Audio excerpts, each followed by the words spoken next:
Hello. आज से एक नई सीरीज स्टार्ट हो रही है जी सेट 2025। गुजरात गुजरात से 2025। इसका एग्ज़ाम 16 नवंबर को होने वाला है। इसी को ध्यान में रखते हुए हम लोग 10 साल का पीवाईक्यू क्वेश्चन सॉल्व करेंगे। 2013 से 2024 तक के क्वेश्चंस देखने वाले हैं। टोटल 1100 क्वेश्चन होंगे। अक्टूबर लास्ट वीक तक ये कंप्लीट हो जाएगा। 2013 से 2017 तक पार्ट 2 और पार्ट 3 दोनों में केमिकल साइंसेस को क्वेश्चंस थे। और 2018 से 2024 तक में सिर्फ पार्ट 2 में क्वेश्चंस है 100 क्वेश्चन। और इधर पार्ट 2 में 50 क्वेश्चन और पार्ट 3 में 70 क्वेश्चन है। ठीक है, तो हम लोग सारा क्वेश्चंस देखने वाले हैं।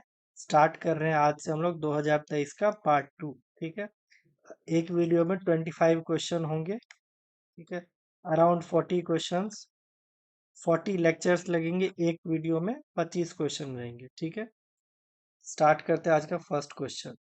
जी सेट पीवाईक्यू 2013 है ये पार्ट 2। और हम लोग आज एक क्वेश्चन नंबर 1 से क्वेश्चन नंबर 25 तक देखने वाले हैं।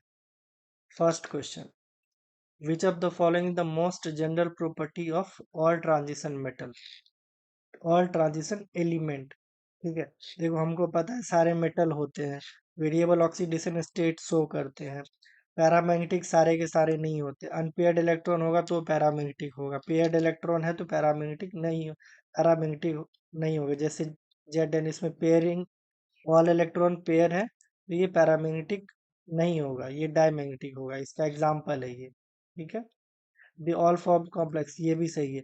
ठीक है, तीन स्टेटमेंट सही है, बट इसमें पूछ रहा है मोस्ट जनरल प्रॉपर्टी। मेरे अकॉर्डिंग ये क्वेश्चंस, ये ऑप्शन सही होना चाहिए क्योंकि रेफरेंस बुक में ऐसा दिया गया है। बट जी सेट के अकॉर्डिंग आंसर की हमारा ये था, दे ऑल आर मेटल। ठीक है, इसको लिख लो। ये जी सेट के अकॉर्डिंग था आंसर की, बट रेफरेंस बुक के अकॉर्डिंग ये आंसर होना चाहिए। ठीक है, next, the phenomena of ejection of electron from metal surface by action of light is called photoelectric effect. ठीक है, photoelectric effect. The phenomena of ejection of electron from metal surface by action of light is called photoelectric effect. ठीक है, तो हमारा answer option B हो जाएगा। None of this तो नहीं होगा। जीमेन इफेक्ट, इसका भी लिख लो। जीमेन इफेक्ट क्या होता है? ये होता है स्कैटरिंग ऑफ स्पेक्ट्रम। ठीक है, और इसमें होता है scattering of high frequency photon. ठीक है, इसलिए हमारे ये दोनों ऑप्शन नहीं होगा और ये तो होगा नहीं, हमारा तीसरा होगा। और ये एक डेफिनेशन भी है। ठीक है, नेक्स्ट, क्यूरीज डिस्कवर्ड रेडियम। ठीक है, ये दो लोगों ने मिलकर डिस्कवर किया था। आप दोनों का नाम लिख लो, इसमें एक ही दिया गया है बट आप दोनों का नाम लिख लो। ठीक है, पहला तो मैरी, दूसरा पेरी क्यूरी। ठीक है, इसमें ये दिया गया है क्वेश्चन में, क्या पता अगले बार ये दे दे। ठीक है, तो ये आप ध्यान में रख लो।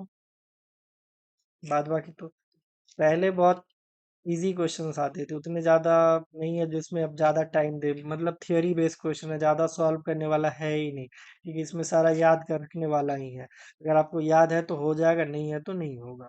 ठीक है, next, ClF3 sp3d arrange its lone pair and bond pair in the following geometry।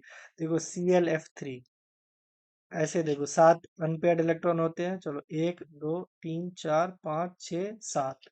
अब 3 फ्लोरीन है, एक फ्लोरीन यहाँ, एक फ्लोरीन यहाँ, एक फ्लोरीन यहाँ। ठीक है, तो ये एक लोन पेयर, ये एक lone pair. Steric number 3 bond pair और 2 लोन पेयर, तो टोटल 5। हाइब्रिडाइजेशन sp3d जो कि हमारा दिया गया है। और इसका स्ट्रक्चर ज्योमेट्री की बात करोगे, ये ट्राइगोनल पिरामिडल। ठीक है, कुछ इस तरह से ट्राइगोनल, ये एक प्लेन में है ट्राइगोनल, और ये पिरामिडल। ठीक है, तो ट्राइगोनल पिरामिडल ये हमारा ज्योमेट्री है। अगर इसका स्ट्रक्चर पूछे तो हम स्ट्रक्चर में हम लोग लोन पेयर को इग्नोर कर देते हैं, ड्रैगोनर प्लेनर स्ट्रक्चर बोल सकते हैं। ठीक है, लेकिन यहाँ पे ज्योमेट्री पूछा गया है और लोन पेयर और बॉन्ड पेयर को इन्वॉल्व करना है, तो हमारा ट्रायगोनल बाइपिरामिडल होगा। इसमें फ्लोरीन यहाँ रहेगा, यहाँ रहेगा और यहाँ रहेगा। यहाँ पे एक लोन पेयर, यहाँ पे एक लोन पेयर। Simple question. ठीक है, बीच में क्लोरीन बाबा को बिठा दो। Next, which of the following alkali metal compound with noble gas are most stable. ठीक है, इस पे ऑप्शन देखो, इस टाइप के कंपाउंड कहीं देखे हो? याद करो, कुछ इस तरह से होता है 2 माइनस, ये तो एग्जिस्ट नहीं करेगा। ये करता है एग्जिस्ट सिर्फ ऐसे। ठीक है, तो यहाँ पे मेटल लगा दिया तो ये तो नहीं होगा, ये भी नहीं होगा, ये भी नहीं होगा, हमारा यही होगा। ये कैसे होगा? देखो XeF8, ये 2 माइनस की जगह 2 मेटल ऐड कर दिया गया है, यही हमारा मोस्ट स्टेबल हो जाएगा।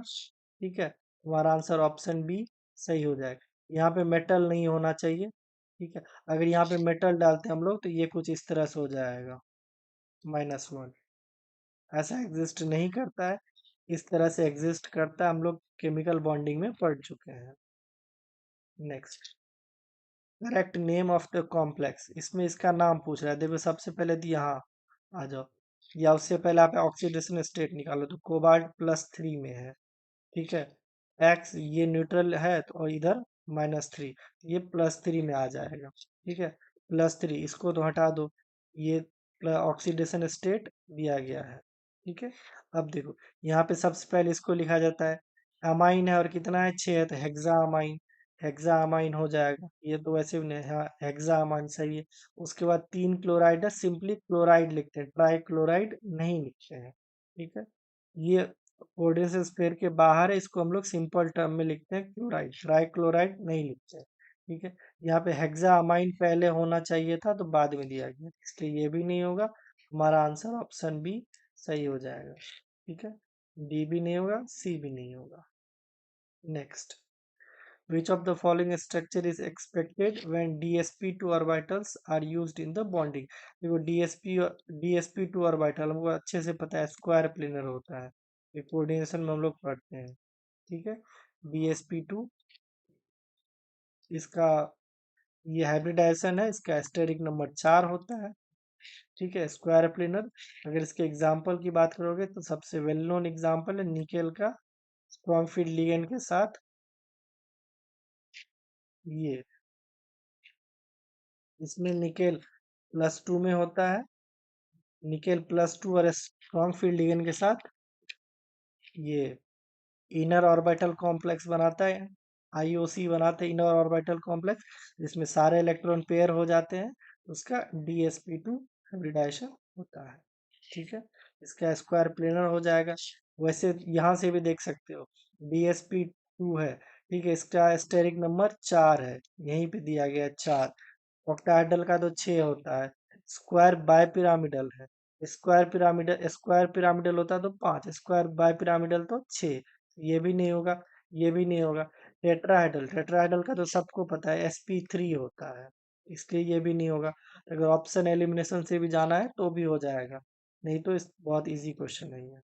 ठीक है, next, which of the strongest acid among the following. देखो स्ट्रॉन्गेस्ट एसिड इसमें पूछा गया, हम सबको पता है HClO4 सुपर एसिड बोलते हैं, तो हमारा आंसर यही होना चाहिए। ठीक है, बट अगर अप्रोच कैसे करना है तो वो देख लो एक बार। सबसे पहले तो स्ट्रक्चर बनाने की कोशिश करो, इसका स्ट्रक्चर बनाते हैं हम लोग। 2 हाइड्रोजन है तो एक OH इधर लगा दो, एक OH इधर लगा दो। अब एक ऑक्सीजन बच गया, इसको डबल बॉन्ड लगा दो। ठीक है, अब H2SO4 देखो, 2 हाइड्रोजन है तो एक OH इधर लगा दो, एक OH इधर लगा दो, फिर 2 ऑक्सीजन कुछ इस तरह से।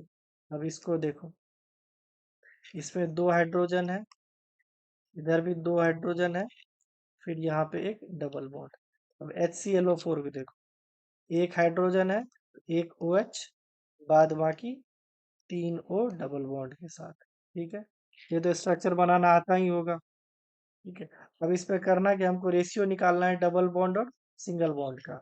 इसका देखो, डबल बॉन्ड कितना है 3, सिंगल बॉन्ड कितना है 1, तो ये हो गया 3। इसका देखो डबल बॉन्ड 1, सिंगल बॉन्ड 2, ये हो गया 0.5। इसका देखो डबल बॉन्ड 2, सिंगल बॉन्ड 2, इसका हो गया 1। इसका देखो डबल बॉन्ड कितना, डबल बॉन्ड 1, सिंगल बॉन्ड 2, तो हो गया 0.5। इसमें सबसे ज्यादा किसका है, HClO4 का है। हमारा यही हो जाएगा सबसे स्ट्रॉन्गेस्ट एसिड। अब वीक एसिड में फिर ये दोनों आ जाता है। ठीक है, 0.5 है, दोनों का 0.5 है। ठीक है, आप इस दोनों में कंपेयर करके हमको कमेंट में बताना जो कौन वीक एसिड है कौन स्ट्रॉन्ग एसिड है। इस किस का, ये। अगर आप लोग से नहीं होगा तो फिर मैं बता दूंगा। ओके, आपको ए और सी में कंपेयर करना है जो किस कौन ज्यादा स्ट्रॉन्ग है और कौन कम स्ट्रॉन्ग है। ठीक है, next. According to wave theory of radiation, frequency of the radiation is related to the wavelength and velocity of light. तो velocity of light equals to mu into lambda। ये इसके डेफिनेशन से ही पता चलता है, वेव थ्योरी का जो definition है उसी से। C equals to mu into lambda। ठीक है, C equals to mu into lambda हो जाएगा ये आंसर। एक तो यहाँ पे एक्स्ट्रा C कैसे दे दिया, ये दो नीचे नहीं ऊपर होगा। ठीक है, बट हमारा आंसर ऑप्शन बी सही है। यहाँ से एक चीज और देख सकते हो आप लोग, म्यू और लेमडा ये दोनों इनवर्सली प्रोपोर्शनल होते हैं। इसको हम ऐसे भी लिख सकते हैं, लेमडा। अगर इस तरह से दिया होगा तो भी घबराना नहीं है, या फिर इस तरह से दिया हो तो भी घबराना नहीं है।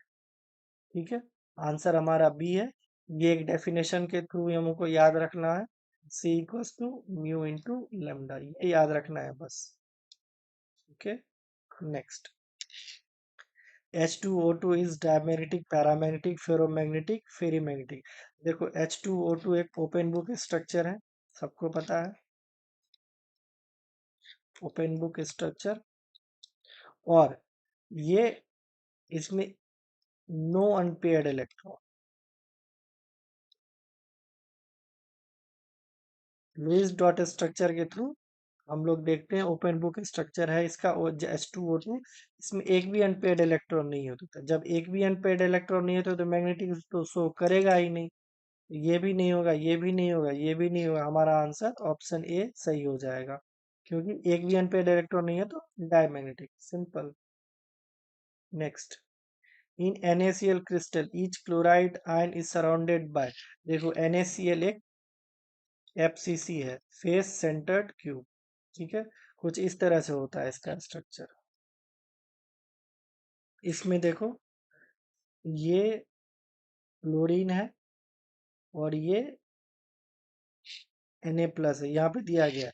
अब हमको क्या पूछ रहा है, each chloride ion is surrounded by. देखो ये क्लोराइड आयन है, इसके सराउंड में कितने सोडियम है, देखो एक ये रहा, दो ये रहा, तीन ये रहा, चार ये रहा, पांच ये रहा, और ठीक इसके इधर एक और आएगा। मतलब ये क्यूब के जस्ट मतलब पीछे एक और क्यूब आएगा। ठीक है, जैसे ये है इसके अराउंड एक और आएगा, तो यहाँ वाला भी एक हो जाएगा 6। इसको मत काउंट कर लेना ये। ठीक है, टोटल 6 हो जाएगा आंसर हमारा। बहुत सिंपल क्वेश्चन है ये। अगर ये नहीं पता होता जो NaCl कौन सा FCC है, BCC है कौन सा है, तो दिक्कत होता। FCC है तो ये या तो स्ट्रक्चर के थ्रू जाओ, नहीं तो फिर याद रख लो 6 Na+ आयन होते हैं। Mixture of MgCl2 plus MgO। देखो इसका जब मिक्सचर बनाते हैं ना तो हम लोग MgCl2 into 5 MgO into XH2O होता है, और ये है एक सोरेल सीमेंट। आंसर बी सही है। ठीक है, next. Anhydrous aluminium chloride fumes in moist air because it readily hydrolysed. ठीक है, readily हाइड्रोलाइज होता है और इससे निकलता क्या है, HCl का फ्यूम्स निकलता है। ठीक है। ये सारा थियरी बेस्ड क्वेश्चन, इसमें सॉल्व करने जैसा कुछ है ही नहीं, आप लोग को बस याद रखना और कुछ भी नहीं है। जब सॉल्व करने जैसा आएगा तो उसको मैं अच्छे से लाइन बाय लाइन सॉल्व भी कराऊंगा। अभी बस ये सब तो बस याद रखने का है। Next, bone charcoal is used for decolouring sugar because it is.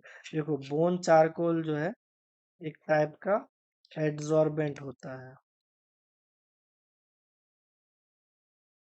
ठीक है। एब्जॉर्ब वाले को तो वैसे ही हटा दो। अब एड्सॉर्बेंट है, किसको एड्सॉर्ब करता है? डी कलरिंग एजेंट को। मतलब इसमें अगर कुछ भी ऐसा इम्प्यूरिटीज होगा शुगर में, ठीक है, शुगर में कुछ भी ऐसा इम्प्यूरिटीज होगा कलर फॉर्म में, तो उसको एब्जॉर्ब कर लेता है। एड्सॉर्ब कलरिंग मैटर, हमारा आंसर ऑप्शन डी सही हो जाएगा। ये दोनों तो वैसे भी नहीं होगा। Next, NiCl4 2 minus and NiCl4 2 minus have different. देखो, इसके बारे में अभी बता चुके हैं, DsP2 होता है। ठीक है। देखो, निकेल +2 में अगर स्ट्रॉन्ग फील्ड लिगेंड हो, साइनाइड एक स्ट्रॉन्ग फील्ड लिगेंड है, तो इनर ऑर्बिटल कॉम्प्लेक्स बनाता है, और उसका ये हाइब्रिडाइजेशन DsP2 होता है, और इसमें एक भी अनपेयर्ड इलेक्ट्रॉन नहीं होते हैं, 0 अनपेयर्ड इलेक्ट्रॉन। ठीक है। वहीं अगर NiCl4 की बात करें हम लोग, NiCl4 यहाँ पे रखो 2 माइनस, इसमें भी Ni+2 में है, लेकिन वीक फील्ड लिगेंड है, तो आउटर ऑर्बिटल कॉम्प्लेक्स बनाएगा। ठीक है। और ये DsP2 नहीं होगा, ये sp3 हो जाएगा। ठीक है। अब देखो, ऑक्सीडेशन स्टेट तो सेम है, इसमें पूछ रहा है डिफरेंट क्या है। कोऑर्डिनेशन नंबर सेम है, इसका भी कोऑर्डिनेशन नंबर 4 है और इसका भी 4 है, तो ये भी नहीं होगा। ऑल ऑफ दिस भी नहीं होगा, तो बचा क्या? Magnetic movement. और ये मैग्नेटिक मूवमेंट बता चुके, यहाँ पे 0 अनपेयर्ड इलेक्ट्रॉन है। अब यहाँ पे आउटर ऑर्बिटल कॉम्प्लेक्स है, तो पेयरिंग तो होगा नहीं, तो इसमें 2 अनपेयर्ड इलेक्ट्रॉन रह जाएंगे, जिस वजह से ये पैरामैग्नेटिक हो जाएगा और ये डायमैग्नेटिक। ठीक है, सिंपल। आगे बढ़ते हैं। Next, the reagent DMF POCl3 is used in। ये Wills mayor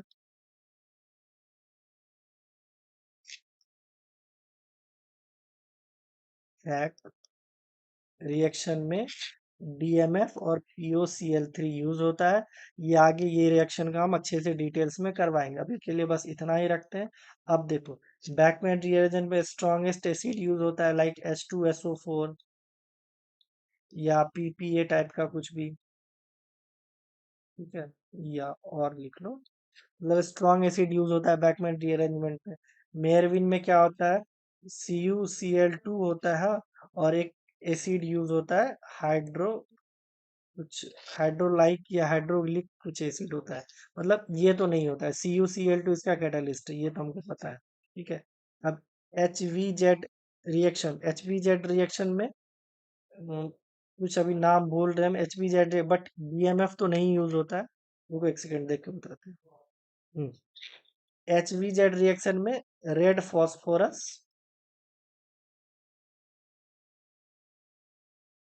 with halogen, halogen में कौन सा?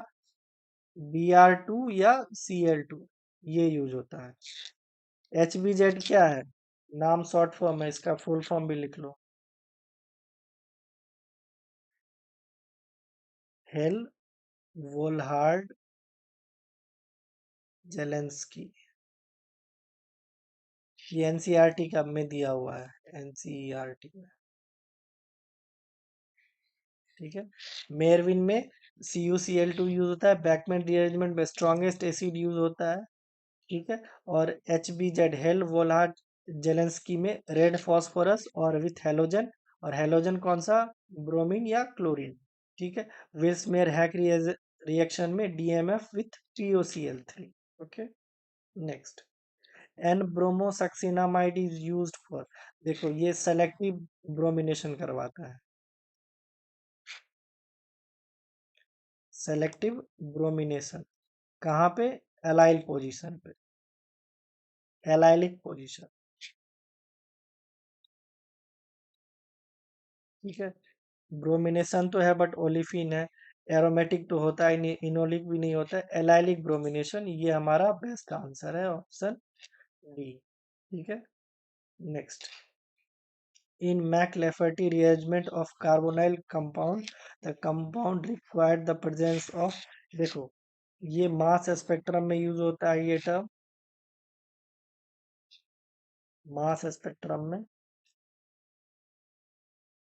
ठीक है। इसके लिए हमको गामा हाइड्रोजन की जरूरत रहती है, इसके रिस्पेक्ट में, कार्बोनिल कंपाउंड के रिस्पेक्ट में, जैसे अगर यहाँ पे कार्बोनिल कंपाउंड है अल्फा बीटा गामा, यहाँ पे अगर अल्फा हाइड्रोजन है, सॉरी गामा हाइड्रोजन है, तो ये रीअरेंजमेंट होगा, वरना नहीं होगा, अल्फा बीटा नहीं होगा, डेल्टा भी नहीं होगा, गामा हो जाएगा आंसर हमारा, ठीक है। नेक्स्ट, द बेयर विनेगर oxidation of cyclopentanone would give, ये लैक्टोन देता है, इसका रिएक्शन देख सकते हो यहाँ पे, ये देखो, ये साइक्लोपेंटेनोन है, इसका जब MCPBA और CH2Cl2 के साथ जब रूम टेम्परेचर पे करते हैं तो एक ऑक्सीजन ऐड हो जाता है और एक को, ये जैसे 5 मेंबर रिंग है तो 6 मेंबर रिंग बन जाता है, या फिर वेयर विलीगर ऑक्सीडेशन को इस तरह से समझ सकते हो, ऑक्सीडेशन ऑक्सीडेशन होता है, ऑक्सीडेशन होता है, और इसमें बनता क्या है, ये कीटोन से एस्टर का फॉर्म होता है, ठीक है। जैसे साइक्लोपेंटेनोन है, ये 5 मेंबर का रिंग है, तो 6 मेंबर का रिंग बनेगा और एक ऑक्सीजन उस रिंग में ऐड हो जाएगा, हमारा आंसर ऑप्शन ए सही हो जाएगा, ठीक है। इसमें अगर पूछा जाए क्या क्या यूज होता है, तो MCPBA और CH2Cl2, और ये रिएक्शन रूम टेम्परेचर पे चलता है, RT, ठीक है। Next, the reagent required for above transformation is, देखो ये एक प्रोटेक्टिंग ग्रुप है किसका, कार्बोनाइल कंपाउंड का, यहाँ पे ये कार्बोनाइल कंपाउंड है, इसका ये प्रोटेक्टिंग ग्रुप है, इसको हटाना यानी डी प्रोटेक्ट करना है, तो डी प्रोटेक्ट करने के लिए, और एक बात सुन, ये जो डी प्रोटेक्टिंग ग्रुप है, ये एसिड और बेस के साथ रिएक्शन नहीं देता है, इसके लिए हमको कुछ सेलेक्टिव रिएजेंट चाहिए, एसिड तो नहीं होगा, बेस भी नहीं होगा, ZnHCl, ये एक रिड्यूसिंग एजेंट है, रिड्यूसिंग एजेंट है, ये कहाँ यूज होता है, क्लेमंसन रिएक्शन में यूज होता है, ये भी हमारा नहीं होगा, इसका जो सेलेक्टिव ये रिएजेंट है Hg2+ विथ एक्वस H2SO4, ये क्या करता है, इसको डिप्रोटेक्ट करके इसको हटा के वापस कार्बोनिल कंपाउंड ला देता है, ठीक है। तो हमारा आंसर ऑप्शन ए सही हो जाएगा। Next, reaction of cyclohexane with osmium tetroxide with aqueous NaHSO3, देखो ये सिस डायोल देता है, इसका रिएक्शन कुछ इस तरह से होता है, साइक्लोहेक्सेन बनाओ, यहाँ पे डबल बॉन्ड है, इसमें जब हम ये रिएजेंट यूज करते हैं, सिस डायोल बनाता है, ऐसे कुछ, या तो ये बनाएगा या नहीं तो ये बनाएगा, ओवरऑल सिस डायोल ही बनता है, ट्रांस नहीं बनता है, तो ट्रांस तो नहीं होगा, सिस डायोल, और 1,4 कैसे होगा, जब यहाँ पर और यहाँ बन रहा है तो 1,4 तो नहीं होगा, 1,2 होगा, ये 1,2, तुम्हारा ये ऑप्शन भी नहीं होगा, आंसर ऑप्शन बी सी हो जाएगा, बहुत ही सिंपल रिएक्शन है, ये रिएजेंट में हम लोग पढ़ते हैं। Cope rearrangement is an example of, देखो कोप रीअरेंजमेंट 3 सिग्मा ट्रॉपी होता है, सिग्मा ट्रॉपी शिफ्ट, ये 3 टाइप का होता है, कौन सा, ऑक्सी कोप, एजा कोप और क्लेजन कोप, ठीक है। ये 3 टाइप का कोप रीअरेंजमेंट है, और 3-3 सिग्मा ट्रॉपी रीअरेंजमेंट होता है, या 3-3 सिग्मा ट्रॉपी शिफ्ट भी बोल सकते हैं। इसका ऑप्शन बी हमारा सही हो जाएगा। Next, the reagent use for alpha bromination of carboxylic acid, बता चुके हैं, रेड फॉस्फोरस और Br2। ठीक है, रेड फॉस्फोरस और Br2, ये दोनों मिलके क्या बनाता है, PbR3। अब ऑप्शन चेक करो, the reagent used for alpha bromination of carboxylic acid, ये तो नहीं होगा, ये तो बनता है, तो ये कैसे हो जाएगा। देखो, Br2 और फॉस्फोरस, ये हो जाएगा। सिंगल फॉस्फोरस भी नहीं होगा, सिंगल ब्रोमीन भी नहीं होगा, और ये दोनों मिलके PbR3 बनाता है, तो ये भी नहीं होगा। हमारा आंसर ऑप्शन सी सही हो जाएगा। Next, an organic compound which gives only one single in proton NMR और 13 सी एनएमआर। देखो, इसमें 4 कंपाउंड दिए गए हैं, इस पे पूछ रहा है किसका सिंगल है होगा, मतलब जिसमें एक ही टाइप के प्रोटोन हो। देखो, सबसे ज्यादा परफेक्ट सिमेट्री होता है क्यूबेन का, इसमें एक ही टाइप के प्रोटोन होते हैं, इसलिए हमारा आंसर ऑप्शन डी सही हो जाएगा। और देख लो, जैसे ये साइक्लोहेक्सोन हेक्सेनोन है, ये कुछ इस तरह से है। ठीक है, इसका यहाँ अलग प्रोटोन होगा, यहाँ अलग होगा, यहाँ अलग होगा, यहाँ अलग होगा, यहाँ, मतलब अगर इसको ए लिखे तो ये भी ए टाइप का होगा, इसको बी लिखेंगे तो ये भी बी टाइप का होगा, इसको सी लिखेंगे तो सी टाइप का होगा। इसमें ओवरऑल 3 टाइप के प्रोटोन है, तो एक 3 या 3 से ज्यादा आ सकते हैं, यानी इसको मल्टीपल सिग्नल बोल सकते हैं, सिंगल तो नहीं बोले। ठीक है, तो ये भी नहीं होगा। अब एडमेंटेन और डेकालिन, स्ट्रक्चर तो सिमेट्री है, बट देखो, ये डेकालिन, ये ट्रांस डेकालिन है, और ये सिस डेकालिन है, तो दोनों में अलग अलग टाइप के प्रोटॉन होते हैं, तो इसलिए ये भी नहीं होगा। और इसमें भी, इसका भी 2 सिग्नल आता है, क्योंकि 2 टाइप के प्रोटॉन इसमें प्रेजेंट होते हैं एडमिंटेन में। ठीक है, अगर आप लोग को स्ट्रक्चर नहीं पता हो, इसलिए मैंने ये चारों स्ट्रक्चर डाल दिए हैं। मोस्ट सिमेट्रिक होता है क्यूबेन, इसमें एक टाइप का प्रोटोन आता है, एक टाइप का 13 सी एनएमआर का आता है, और बाद बाकी साइक्लोहेक्सेन में मल्टीपल टाइप के आते हैं, और एडमेंटेन और डेकालेन इसमें 2 टाइप के आते हैं। ठीक है, ये दोनों तो ऑप्शन होगा नहीं, ये भी नहीं होगा, आंसर हमारा ऑप्शन बी सही हो जाएगा। Next, the reaction of m bromoanisole with sodamide and ammonium will be. देखो, इसका ये आंसर होगा ऑप्शन बी, ये बुक का ही क्वेश्चन है, डायरेक्ट उठाया गया है। देखो, एम्ब्रोमो एनिसोल, ठीक है, एम्ब्रोमो एनिसोल, इसमें एम मिथॉक्सी एन एनिलीन, यहाँ पे इसको ये भी बोलते हैं, एम एनी सी डी, यहाँ पे नहीं दिख रहा है, यहाँ देखो, एम एनी सी डी, ये इसका दूसरा नाम है। ठीक है, ये कुछ इस, नहीं तो अलग से बना देते, क्या पता इसमें नहीं दिख रहा हो। देखो,